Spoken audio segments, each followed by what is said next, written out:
तो मैंने ये सोचा कि प्रोग्रामिंग और सॉफ्टवेयर डेवलपमेंट को प्रैक्टिकली सिंटैक्टिकली सीखने से पहले let's do some warm up first. Now, what are the prerequisites to learn programming or software development practically? There are no prerequisites at all. But according to my personal opinion, it is always good practice to make your mind hungry for the practical knowledge before you start gaining it. In short, हम अपने mind को कुछ technical words और concepts के बारे में information देके practical knowledge gain करने के लिए भूखा बनाएंगे और फिर हम उसके सामने रखेंगे chicken leg piece practical knowledge का. So this is the plan. Now let's execute it. अभी इस वीडियो में हम जिस टेक्निकल वर्ड के बारे में या फिर जिन टेक्निकल वर्ड्स के बारे में हम बात करने वाले हैं वो कुछ ऐसे वर्ड्स हैं जिनका अंत स्टैक वर्ड के साथ होता है. For example mean stack, MERN stack या फिर लैम स्टैक वगैरह.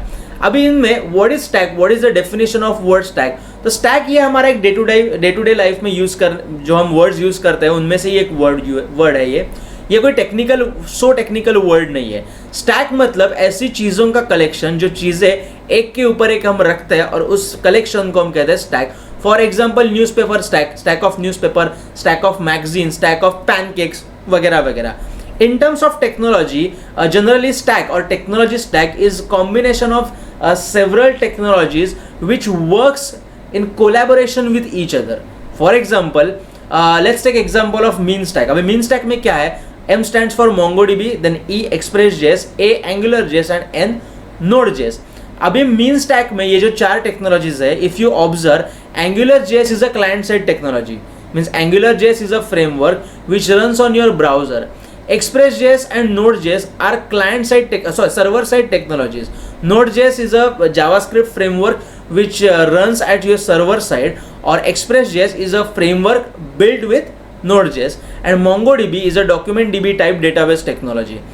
अभी अगर आप मर्न स्टैक ऑब्जर्व करोगे तो उसमें भी सिर्फ AngularJS की जगह React Native है या फिर React.js होता है. लेकिन लैम स्टैक में लिनक्स अपाची PHP MySQL या फिर Linux Apache Python MySQL.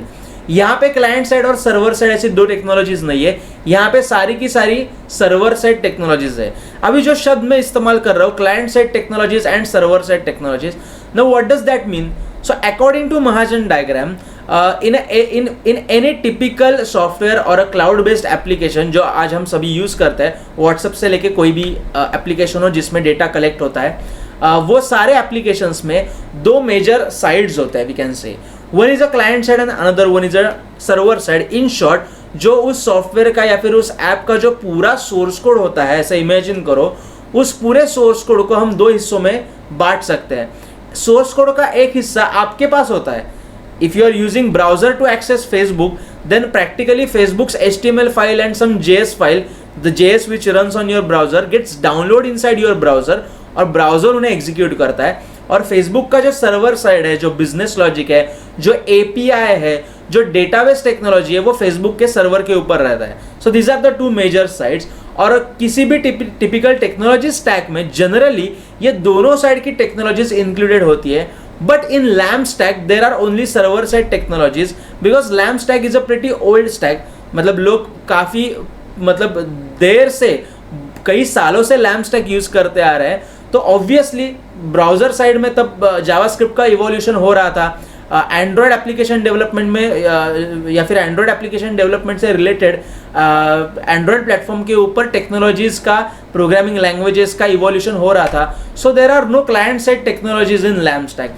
But in modern technology stacks like mean stack or mern stack, there are always two types of technologies. One is client side technology and another one is server side technology. Now the question is, which technology stack you should learn first or you should learn to earn well to get a decent salary job.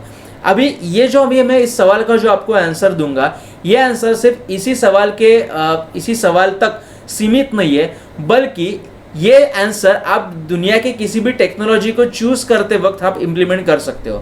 कैसे होता है? कोई भी technology अच्छी या बुरी नहीं हो सकती, या फिर कोई भी टेक्नोलॉजी एडवांस और पुरानी नहीं हो सकती.